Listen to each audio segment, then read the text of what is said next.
Hello everyone, welcome you all on my YouTube channel future mentor. तो आज के इस वीडियो में हम करने वाले हैं रेशियो एंड प्रोपोर्शन को। रेशियो एंड प्रोपोर्शन जो कि अगर आप किसी भी टीचिंग बेस्ड कॉम्पिटिटिव पेपर की प्रिपरेशन कर रहे हैं जहां अर्थमेटिक से रिलेटेड क्वेश्चंस पूछे जाते हैं, स्पेशली अगर मैं बात करूं DSSB कि अगर आप प्रिपरेशन कर रहे हो तो फर्स्ट पेपर में रेशियो से रिलेटेड क्वेश्चंस पूछे जाते हैं। यदि आप BPSC TRE 3.0 की प्रिपरेशन कर रहे हैं तो वहाँ भी जो जनरल सेक्शन जो आता है 40 मार्क्स का, वहाँ जो मैथ्स के पोर्शन में रेशियो भी आता है। तो आज इस वीडियो में हम करेंगे रेशियो को, और इस वीडियो के बाद आप रेशियो से रिलेटेड किसी भी क्वेश्चंस को इजीली कर पाओगे। तो आइए हम एक एक करके इन क्वेश्चंस को देखते हैं। So the question number 1 is if A ratio B is equals to 5:7 and B ratio C is equals to 7:9, then we have to find the value of ABC। हमें ABC की वैल्यू फाइंड आउट करनी है। ठीक है, तो इसके लिए हमें करना क्या है, पहले हमें जो गिवन है वो हम लिख लेंगे। कितने हमारे पास अल्फाबेट्स गिवन है, 1, 2 एंड 3। अल्फाबेट्स बोलो, वेरिएबल बोलो, कितने गिवन है हमारे पास 3। तो हमें पहले इसको लिख देना है A ratio B ratio C। अब फर्स्ट स्टेटमेंट के अकॉर्डिंग A और B का वैल्यू हमें गिवन है, दैट इज 5:7। तो हम पहले राइट डाउन कर लेंगे 5:7, और नेक्स्ट वाले में हमें क्या गिवन है, 7:9। तो यहाँ हम B के नीचे B की वैल्यू पुट करेंगे और C के नीचे C की वैल्यू पुट करेंगे। इसके बाद हमें करना क्या होता है, जो भी प्लेस खाली है, जो भी जगह खाली है, वहां आप क्या रिपीट करते हो, उसके आगे वाला या पीछे वाले नंबर को। ठीक है, तो यहाँ ये खाली है, मतलब यहाँ हम क्या लिख देंगे 7, और यहाँ भी इसके आगे कुछ भी नहीं है, मतलब यहाँ भी हमें क्या लिखना है 7। अब हम इन दोनों को मल्टीप्लाई कर लेंगे। 5 × 7 क्या आ जाएगा 35, 7 × 7 इज 49, और 7 × 9 इज 63। ठीक है, इसे फर्दर हम सिंप्लीफाई कर सकते हैं। कैसे, क्योंकि ये सारे के सारे नंबर्स जो हैं वो किसके टेबल में आ रहा है, 7 के टेबल में। ये 7 से 5 बार में जाएगा, ये 7 से 7 बार में, और ये 7 से 9 बार में। तो ये क्या आ गया, ABC का रेशियो क्या आ गया, 5:7:9। वैसे तो इस क्वेश्चन में डायरेक्टली आप यहाँ से बता सकते थे, क्योंकि देखो B जो है वो रिपीट हो रहा है और B की वैल्यू जो है रेशियो में वो दोनों ही टर्म में सेम है, इसलिए हम डायरेक्टली बता सकते थे कि A क्या होगा। A के लिए जो रेशियो यूज किया गया वो 5 है, B के लिए जो यूज किया गया वो 7 है, और C के लिए जो यूज किया गया है 9 है। लेकिन प्रॉपरली आपको इस तरीके से सॉल्व करना है। अगर मान लो यहाँ B की वैल्यू चेंज होती, ठीक है, तो हमें कैसे करना था। सपोज यहाँ एक और क्वेश्चन हम ले लेते हैं, और यहाँ मैं जस्ट वैल्यू चेंज कर देती हूँ। सपोज A रेशियो B की वैल्यू आपको गिवन है 5:7, ठीक है, और B रेशियो C की वैल्यू इस बार हमें गिवन है 6:8, एंड हमें वैल्यू किसकी फाइंड करनी है, we have to find the value of A ratio B ratio C। तो अब हम इस केस में क्या करेंगे, जैसे हमने यहाँ किया था, कितने वेरिएबल है 3। ठीक है, आपको जस्ट नीचे क्या लिखना है, A ratio B ratio C, और फिर यहाँ से वैल्यू पुट करनी है 5:7। A के नीचे A की वैल्यू, B के नीचे B की वैल्यू, है ना। और फिर दूसरे स्टेटमेंट में 6:8 है, B की वैल्यू क्या है 6 है, और C की जगह क्या लिखोगे 8। अब अगेन आपको क्या बताया था कि जिसके भी आगे का प्लेस खाली होता है वहां वही नंबर रिपीट करना है, मतलब यहाँ 7 और यहाँ 6 के आगे खाली है, मतलब क्या रिपीट करना है 6। अब इन दोनों को कर देते हैं हम मल्टीप्लाई, गुना करते हैं। 5 6 जा 30, 7 6 जा 42, और 7 8 जा 56। अब आपको देखना है क्या ये नंबर आगे भी सिंप्लीफाई हो सकते हैं, क्या आगे भी कट सकते हैं। तो यस, हम इनको किससे कैंसिल कर सकते हैं, 2 से अगर करना चाहे तो ये 15 आ जाएगा, 2 से ये 21 आ जाएगा, और 2 से ये 28 आ जाएगा। अब ये नंबर आगे डिवाइड नहीं होगा, आगे किसी और से नहीं कटेगा, इसलिए इसका आंसर क्या आ जाएगा, A ratio B ratio C की वैल्यू क्या आ जाएगी 15:21:28। तो ये आपने देखा, ये फर्स्ट टाइप है रेशियो एंड प्रोपोर्शन का। ठीक है, यदि आप CHSL की भी प्रिपरेशन कर रहे हो तो भी ये वीडियो आपके लिए उतना ही हेल्पफुल होने वाला है, क्योंकि हम जब कॉम्पिटिटिव पेपर की बात करते हो तो जनरल सेक्शन है, जहाँ जनरल मैथ्स की बात की जाती है, अर्थमेटिक की, वहाँ ये टॉपिक हर एक एग्जाम में पूछा जाता है। Now comes to the next question which is, अगला क्वेश्चन हमारे सामने क्या है, 1/x ratio 1/y ratio 1/z और इसकी वैल्यू क्या दी गई है 3:5:6। अगेन हिंदी में जैसे आपको पता है ये रेशो का साइन है और इसी को हिंदी में क्या कहते हैं, अनुपात। ठीक है, तो आपको कुछ इस तरीके से दिया गया और आपसे 3:5:6 की वैल्यू पूछी गई है। सॉरी 1/x 1/y 1/z की वैल्यू आपके पास गिवन है और आपसे क्या पूछा गया है, x ratio y ratio z की वैल्यू। तो आपको करना क्या होता है ऐसे क्वेश्चंस में, ध्यान से देखेंगे, यहाँ आपको लेना है इन तीनों का एलसीएम। क्वेश्चन नंबर 2 का सोल्यूशन हम कर रहे हैं। यहाँ हमें जो पहले दिया गया उसे राइट डाउन कर लेते हैं। अपने को गिवन है 1/x ratio 1/y ratio 1/z और ये किसके बराबर है, 3:5:6 के बराबर। अब यहाँ क्या करेंगे, एलसीएम लेंगे। किसका एलसीएम लेना है, एलसीएम ऑफ 3, 5 एंड 6। क्या करोगे आप ऐसे क्वेश्चन में, हमें क्या करना होता है, जो भी रेशियो में वैल्यू गिवन होगी उसका ले लेंगे एलसीएम। जब आप 3, 5 और 6 का एलसीएम लेंगे तो ये क्या आ जाएगा, 3 और 6 का एलसीएम 6 और 6 × 5 मतलब 30। तो एलसीएम क्या आ गया, एलसीएम की वैल्यू आ गई 30 आ गया एलसीएम। अब इसके बाद आपको क्या करना है, जो भी ये वैल्यू गिवन है उसको हम 30 से डिवाइड कर देंगे, मतलब 3/30 लिखना है, 5/30 लिखना है और 6/30 लिखना है। अगर आप इसको काटते हैं तो ये देखिए ये क्या आ जाएगा 1/10, इसको काटेंगे तो ये क्या आ जाएगा 1/6, 5 से ये 6 बार में 30 जाएगा और 6 से 5 बार में ये क्या आ जाएगा 30। ठीक है, तो इसकी वैल्यू क्या आ गई, अगर आप इसको ध्यान से देखें तो ये क्या आ गया आपके पास कि 1/x ratio 1/y ratio 1/z किसके बराबर आ गया, ये जो वैल्यू आ गई 1/10, 1/6 और 1/5। ठीक है, तो यहाँ से हम डायरेक्टली x y z की वैल्यू बता सकते हैं। अगर यहाँ नहीं समझ आ रहा है तो एक बार नीचे भी मैं दोबारा लिखती हूँ सामने सामने, यहाँ से और भी ज्यादा क्लियर हो जाएगा। 1/6 एंड 1/5। अब आप यहाँ से देख सकते हैं, अगर इन दोनों साइड को अगर आप क्या करते हैं, कंपेयर करते हैं, तो x का मान क्या आ जाएगा 10, x = 10, y की वैल्यू क्या आ जाएगी 6, तो y = क्या लिखोगे 6 और z के लिए क्या आ जाएगी वैल्यू 5। लेकिन क्वेश्चन में क्या पूछा गया है, x ratio y ratio z, तो यहाँ क्या लिखना है x ratio y ratio z equals to क्या आ जाएगा, x की जगह x की वैल्यू जो कि 10 है, y की जगह y की वैल्यू जो 6 है और z की जगह z की वैल्यू जो कि 5 है। और फिर देखना है क्या ये आगे कट सकता है, क्या ये फर्दर सिंप्लीफाई हो सकता है, तो नहीं, है ना, ये किसी कॉमन टेबल में नहीं आता है। इट मींस ये आगे फर्दर सिंप्लीफाई नहीं होगा। इट मींस इसकी वैल्यू क्या आ गई, x ratio y ratio z is 10:6:5। Now we will see the question number 3। Third question को हम देखेंगे और अगर आप देख रहे हो तो आप प्रॉपर्ली नोट्स बनाए, चाहे आप किसी भी कॉम्पिटिटिव पेपर की प्रिपरेशन कर रहे हैं, यदि आपके पास नोट्स होगा। मैथ्स क्या है कि जब आप साथ साथ में देखते हो आपको हर एक चीज समझ आता है, बट जब आप क्वेश्चंस की प्रैक्टिस करना स्टार्ट करते हैं उस टाइम में तो जब आपने देखा वीडियो 1-2 दिन तक आप कर पाओगे, लेकिन जब हम भूल जाते हैं, जो भी चीजें हमारी टेम्पररी मेमोरी से वो परमानेंट मेमोरी में नहीं जाती है, तो क्या होता है फिर जब हम दोबारा क्वेश्चन करने जाते हैं तो हम वहीं फंस जाते हैं। तो ऐसे में टाइम सेव करने के लिए करना क्या है, अपने को प्रॉपर नोट्स बनाने हैं। Now question number 3 and one more thing कि है ना, थोड़ी जो बाहर से वॉइस आती है, नॉइज आता है, उसको इग्नोर करेंगे क्योंकि अभी मेरे पास कोई ऑप्शन नहीं है इसको रिमूव करने का, हटाने का।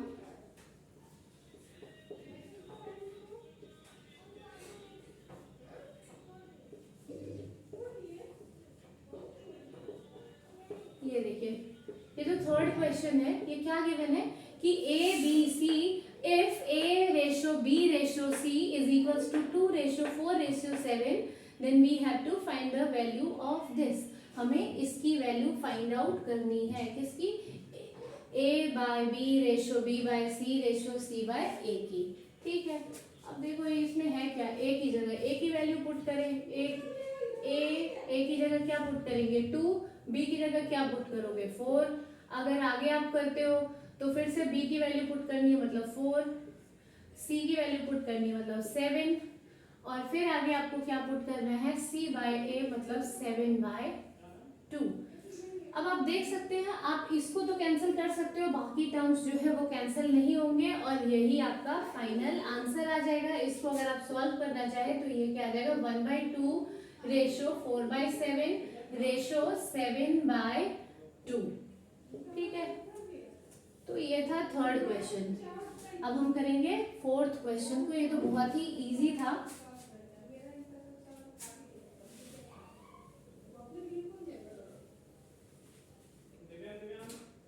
Now देखिए question number 4। This is question number 4। 2x equals to 4y equals to 7z और हमें वैल्यू फाइंड करनी है x minus Y plus Z ratio x plus Y minus Z. ठीक है, क्वेश्चन में अपने को क्या गिवन है कि 2x जो है वो 4y के इक्वल है और वो किसके इक्वल है 7z के इक्वल, और हमें इसकी वैल्यू जो है फाइंड आउट करनी है। तो जब कभी भी क्वेश्चन में ऐसे इक्वल वाला आ जाए और रेशियो में आपसे वैल्यू पूछी जाती है, ऐसे क्वेश्चन में हम फंस जाते हैं। इसलिए इसको ध्यान से देखना है कि बीच में अगर इक्वल टू का साइन आए और फिर आपको क्या करना है, कोई भी मतलब आपके पास इक्वेशन दी गई होगी उसको सॉल्व करना होगा, है ना। एक्स वाई जेड की वैल्यू को रेशियो में फाइंड आउट करना होगा। तो आप क्या करते हो, पहले दो टर्म इन दोनों को इक्वेट करके, ये देखिए क्या है 2x इक्वल्स टू 4y। इसमें जो y के साथ कोफिशिएंट है, y के साथ जो कांस्टेंट टर्म है वो x का रेशियो देगा, और जो x के साथ कांस्टेंट टर्म लगा है मतलब x का जो कोफिशिएंट है वो आपको y की वैल्यू देगा। तो हम यहाँ से लिख सकते हैं x रेशो y की वैल्यू क्या आ जाएगी 4:2। ठीक है, अब जब आप इन दोनों को कंपेयर करोगे, किसको 4y इक्वल्स टू 7z को, तो यहाँ से आप देख सकते हो ठीक उसी तरीके से हो जाएगा। यहाँ आपको किसकी वैल्यू मिलने वाली है y रेशो z की। y की वैल्यू, y के लिए रेशो क्या यूज होगा यहाँ 7 और z के लिए 4। ठीक है, तो ये वैल्यू अब आपके पास आ गई। अब आपने देख लिया कि x की वैल्यू क्या है, y की वैल्यू क्या है। फिर से अगेन y और z रिपीट हो रहा है। फर्स्ट क्वेश्चन में ही हमने कैसे फाइंड आउट किया था उसी तरीके से हमें यहाँ भी करना है। पहले हम लिख लेंगे x y रेशो z। ठीक है, अब फर्स्ट वाले इक्वेशन से x और y की वैल्यू थी तो x और y, दूसरे वाले से हमें y और z की वैल्यू मिली तो y की जगह y और z की जगह z। इसके बाद मैंने आपको क्या बताया था कि जिसके आगे वाला प्लेस खाली होता है सेम नंबर को रिपीट कर देना है। तो यहाँ 2 के आगे खाली है तो 2 को रिपीट करेंगे, यहाँ 7 के आगे खाली है तो 7 को रिपीट करेंगे। इसके बाद अपने को क्या करना होता है multiply. 4 into 7 is 28 ratio 2 into 7 is 14 और फिर 2 4 जा 8। इसको अगर काटना चाहते हैं तो ये 2 से फिर से कटेगा, लेकिन अगर आप नहीं काटना चाहते हो तो आप इसको डायरेक्टली सॉल्व कर लें। अब यहाँ बस इस इक्वेशन में हम वैल्यू पुट करेंगे। क्या है हमारे पास x minus Y plus Z ratio x plus Y minus Z. अब इसको ध्यान से देखें, x की जगह हम क्या वैल्यू पुट करेंगे 28, y की जगह क्या पुट करने वाले हैं 14 और z की जगह हम क्या पुट करेंगे 8 को। अगेन रेशियो का साइन, ये जो साइन होता है डबल डॉट, ये किसको रिप्रेजेंट करता है रेशियो को। अगेन नेक्स्ट क्या आ जाएगा, x की जगह आप फिर से किसकी वैल्यू पुट करोगे 28, y की जगह क्या पुट करोगे 14 और z की जगह -8, और इसको सॉल्व कर देना है। 28 में से 14 जाएगा तो क्या आ जाएगा 14 प्लस 8 रेशियो, इन दोनों को अगर आप प्लस करते हो तो क्या आ जाएगा 42 माइनस 8। ये दोनों प्लस होके 14 प्लस 8 इज 22, और यहाँ 42 में से 8 को अगर हम माइनस करते हैं तो 34। ठीक है, इसको अगर आगे सॉल्व करें तो 2 से 11 बार में और 2 से 17 बार में, तो ये जो है इस वाले टर्म की वैल्यू आ गई 11:17। तो यहाँ आज हमने ऐसे क्वेश्चंस डिस्कस किए जो कि बिल्कुल बेसिक क्वेश्चन है रेशियो के, लेकिन हाँ थोड़े ट्रिकी है।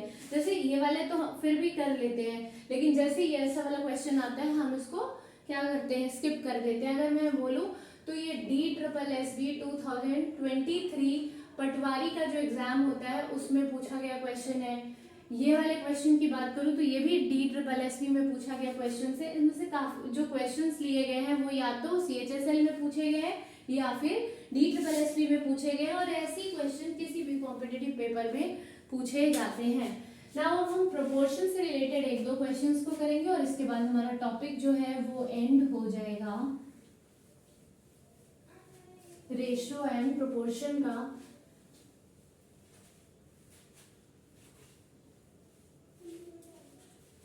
और अगर आपको वीडियो पसंद आती है तो प्लीज़ वीडियो को लाइक किया करें। आप लोग सिर्फ वीडियो देख लेते हो और वीडियो को लाइक नहीं करते हो, तो जो भी व्यूअर्स हैं, जो भी रेगुलर व्यूअर्स हैं, प्लीज़ वीडियो को लाइक किया करें। और आपको मैं बार बार बोलती हूँ कि अगर आपको लगता है कि किसी भी प्रकार की प्रॉब्लम है वीडियो में, तो आप मुझे कमेंट में सजेशन दे सकते हो, मैं उसे इम्प्रूव करने की कोशिश करूँगी। तो चलिए अब हम देखते हैं प्रोपोर्शन। प्रोपोर्शन का साइन जो होता है वो कुछ इस तरीके से होता है और इसका मतलब होता है इक्वल। ठीक है, जनरली अगर मैं लिखूं तो इस तरीके से लिख सकती हूँ 2:8 इज प्रोपोर्शनेट टू, ऐसे करके आपको कुछ भी स्टेटमेंट में आ सकता है। 3:what, इसकी वैल्यू आपसे पूछ ली जाती है ना। अब यहाँ जो ये 4 टर्म जो यूज हुए हैं 1 2 3 4, और ये जो बीच में जो आ रहा है इसको हम बोलते हैं प्रोपोर्शन। ये है प्रोपोर्शन, ठीक है, ये है रेशियो का साइन, और ये जो दो बीच वाले टर्म है इसको हम बोलते हैं मीन टर्म, और जो ये बाहर बाहर वाले जो दो टर्म है 2 और x, इसको हम बोलते हैं एक्सट्रीम टर्म, एक्सट्रीम टर्म, और इसको हम बीच वाले को बोलते हैं मीन टर्म। और यहाँ रूल क्या होता है कि प्रोडक्ट ऑफ मीन जो होता है वो प्रोडक्ट ऑफ एक्सट्रीम के इक्वल होता है। Product of mean is equals to product of extreme. ठीक है, अब इसको थोड़ा समझेंगे क्वेश्चन के अकॉर्डिंग।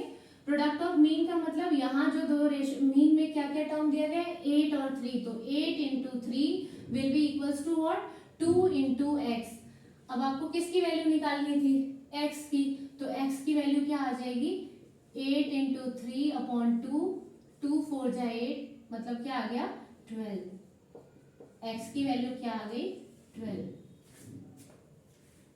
अब आप देख सकते हो कि अगर आप 2 और 12 को मल्टीप्लाई करेंगे तो भी 24 आएगा, और 8 और 3 को भी मल्टीप्लाई करते हैं तो भी 24 आता है। और यहाँ से हम कह सकते हैं, यहाँ देखिए मीन टर्म को अगर हम मल्टीप्लाई करें तो क्या आएगा 8 into 3, और एक्सट्रीम टर्म भी आपने निकाल लिया। एक्सट्रीम टर्म क्या है 2 into 12, इन दोनों को भी मल्टीप्लाई करें तो क्या मिलने वाला है अपने को 24, यहाँ से भी 24, तो हम कह सकते हैं प्रोडक्ट ऑफ मीन जो है प्रोडक्ट ऑफ एक्सट्रीम के इक्वल है। ठीक है, और ये इक्वल, ये प्रोपोर्शनेट साइन जो है वो किसको रिप्रेजेंट कर रहा है इक्वल टू को। ठीक, अब जो क्वेश्चंस आते हैं, अब ये जो क्वेश्चन है ये क्लास 6 में, एक्चुअली ये टॉपिक जो है क्लास 6 का है।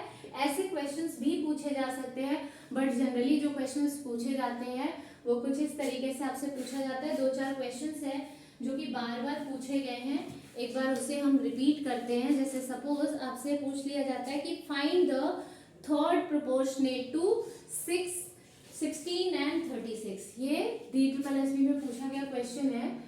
Find the third proportion to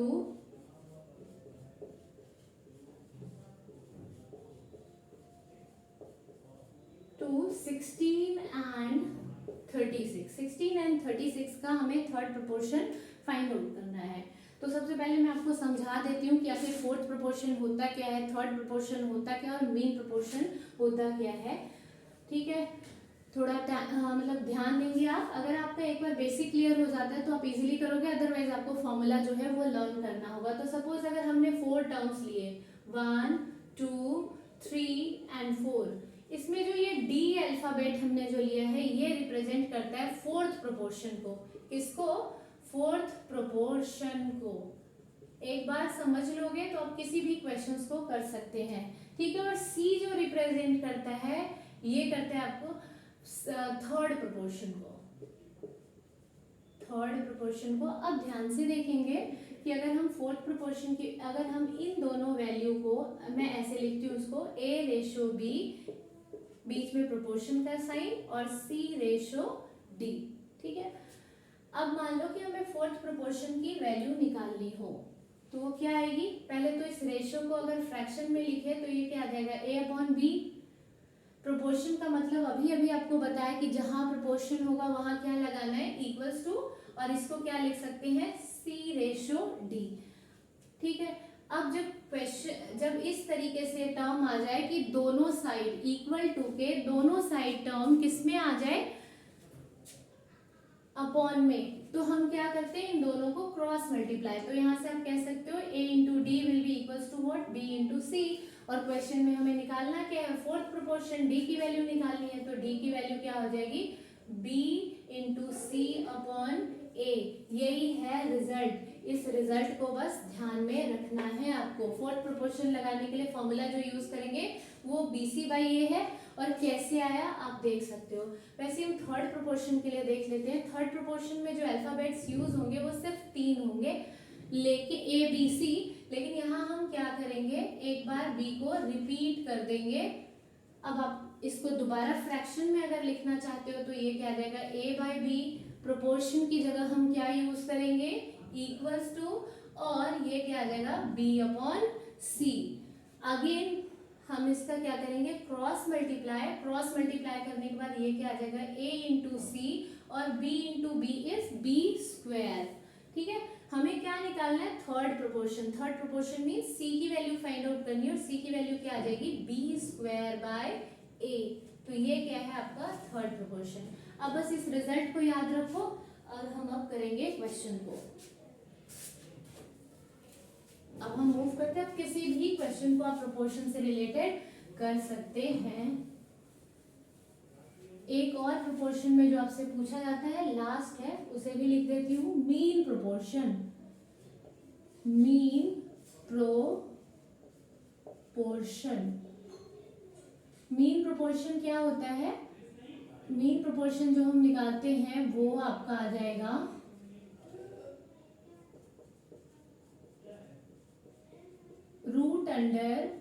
√A/B।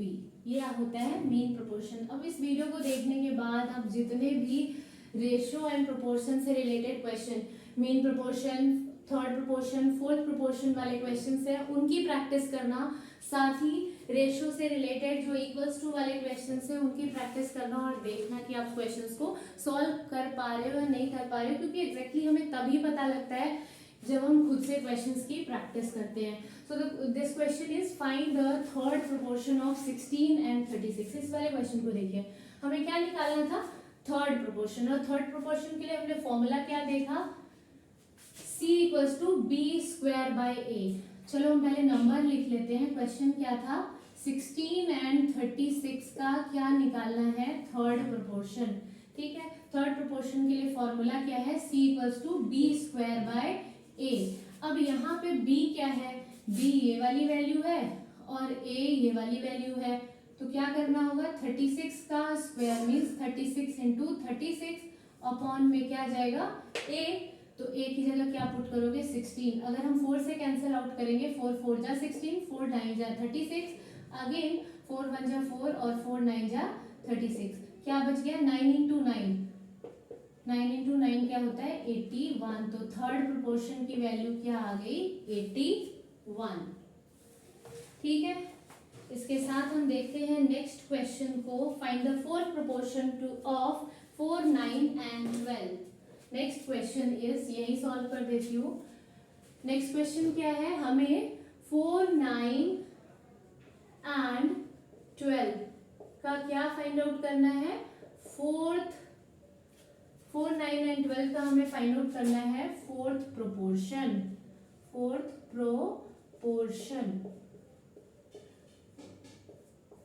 Proportion के लिए फॉर्मूला ये वाला, D equals to BC by A। अब आपको करना क्या है, सबसे पहले जो भी नंबर होगा ये A आ जाएगा, ये B आ जाएगा, C आ जाएगा।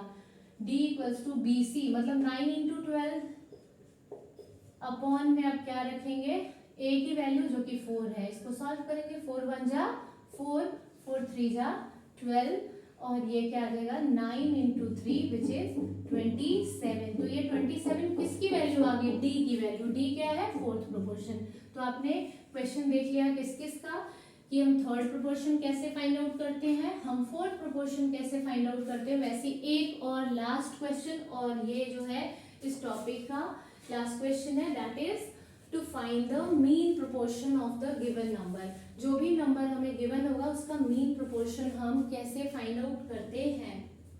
सपोज हमारे पास जो नंबर है वो है 16 and 25। Find the mean proportion of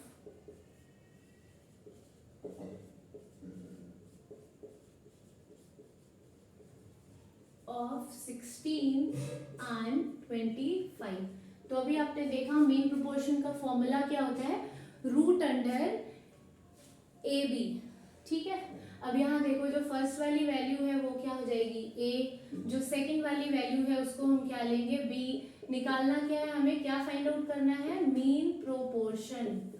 mean proportion के लिए पहले हम फॉर्मूला पुट करेंगे। जब आपको एक बार आप प्रैक्टिस कर लोगे तो ये फॉर्मूला राइट डाउन करने की कोई जरूरत नहीं है, आप डायरेक्टली कैलकुलेट कर सकते हैं। करना क्या है, root under a into B. ठीक है, 16 इंटू 25। 16 किसका स्क्वायर होता है, 4 का। 25 किसका, 5 का। मतलब वैल्यू क्या आ गई 20। अब इसको हमने ऐसे सॉल्व करा, आपको सॉल्व करने की भी जरूरत नहीं, आप यहाँ से डायरेक्टली देख सकते हो कि हमें करना क्या होता है, इन दोनों टर्म को मल्टीप्लाई करना होता है, 16 और 25 को, और उनको रूट के अंदर लेना होता है। तो सीधा आप देख सकते हैं 16 किसका स्क्वायर है, 4 का। 25 किसका स्क्वायर है, 5 का।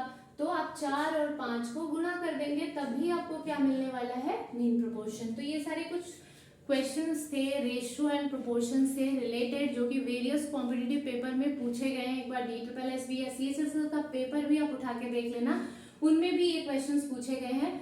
तो इन क्वेश्चंस का प्रॉपर्ली आप अगर मतलब बिगनर्स है तो प्रॉपर्ली नोट्स बनाएं और फिर क्वेश्चंस की प्रैक्टिस करें। और ये जो क्वेश्चन है ये जनरली किसी भी कॉम्पिटिटिव पेपर में जहाँ पे अर्थमेटिक्स से रिलेटेड क्वेश्चन पूछा जाता है, वहाँ ये वीडियो आपके लिए काफ़ी हेल्पफुल होने वाला है। तो आई होप सो आप सभी को वीडियो पसंद आया होगा। अगर वीडियो पसंद आया तो प्लीज़ वीडियो को लाइक करें एंड चैनल को सब्सक्राइब करें और ज़्यादा से ज़्यादा लोगों के साथ वीडियो को शेयर करें, सो दैट मैक्सिमम लोगों को इस वीडियो के थ्रू बेनिफिट मिल पाए। Thanks for watching this video. Thank you all.